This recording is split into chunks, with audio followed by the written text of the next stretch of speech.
संदीप और शीतल में बहस छिड़ गई। आज शीतल का सब्र का बांध टूट गया। संदीप ने जैसे ही उसके पापा का नाम लेकर उसे ताना दिया कि दिया ही क्या है तेरे बाप ने। शीतल ने 6 साल तक बर्दाश्त किया, आज वो टूट गई। रोज सुन सुन कर कि दिया ही क्या है तेरे बाप ने। वो टेबल पर पड़े ग्लास को जोर से नीचे पटक कर बोली, जिस बर्तन में खाना बन रहा है वो मेरे बाप का है। जिस सोफे पर टांग फैलाकर सब पसरे हुए हो वो मेरे बाप ने दिया है।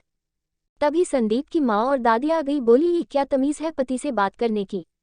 प्रश्नवाचक चिन्ह। सब शीतल पर चढ़ पड़ी।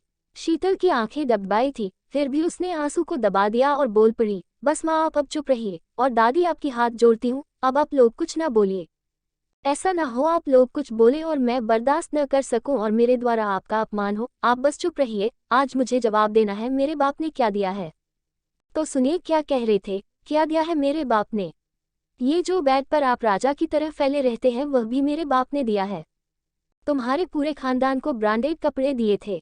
संदीप की माँ बोलने लगती है, संस्कार यही मिले हैं पति से जुबान लड़ाऊं। बिल्कुल सही आपने कहा माँ, मेरे संस्कार खराब है। मेरे पिता का आए दिन अपमान होता है, मैं चुपचाप सुनती हूँ। बिल्कुल मैं बुरी हूँ, मुझे अब तक मेरे पिता की बुराई करने वालों का मुंह तोड़ देना चाहिए था, लेकिन नहीं, मेरे संस्कार बुरे थे, मैं उनकी बुराई सुनती रहती हूँ। बिल्कुल संस्कार बुरे हैं। इतना सब सुनने के बाद भी मैं यहाँ के लोगों को खाना बनाकर खिलाती हूँ, झाड़ू पोंछा करती हूँ, दादी का पैर भी मालिश करती हूँ। वाकई मेरे संस्कार बुरे हैं। इतना सब करने के बाद भी मैं कुछ नहीं करती। मेरे भाई बाप बुरे हैं।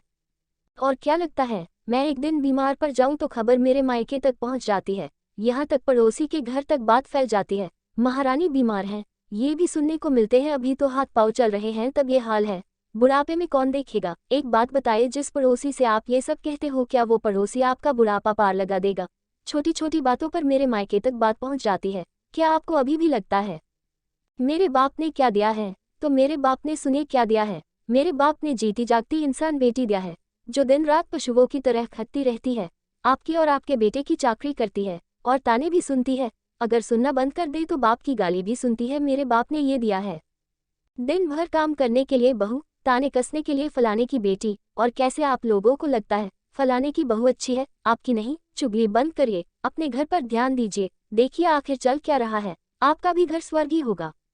रही बात आपका ध्यान मुझे ही देना है, कोई वृद्धाश्रम नहीं जाता। बहू को जिंदा जलाने जितना आसान नहीं है। आप ही अपनी औलाद को उठने बैठने का तरीका सिखाओ। मेरे पिता भाई यहाँ खाने नहीं आते, न आपकी औलाद उन्हें तनख्वाह देता है, बल्कि आप ही लोग मुंह खोले खड़े रहते हैं कि हमें कुछ मिले। तो अब आपके और आपके बेटे की भलाई इसी में है, सुधर जाए, वरना एक बेटी बिगड़ेगी तो संभाल नहीं पाएंगे आप लोग। कमरे में सन्नाटा फैल गया। शीतल रुंधे गले से गिलास उठाकर रसोई की तरफ चली गई। अगर आपको हमारी आज की दिल छू लेने वाली कहानी पसंद आई हो तो हमारे चैनल हेलो जिंदगी को सब्सक्राइब कर ले। धन्यवाद।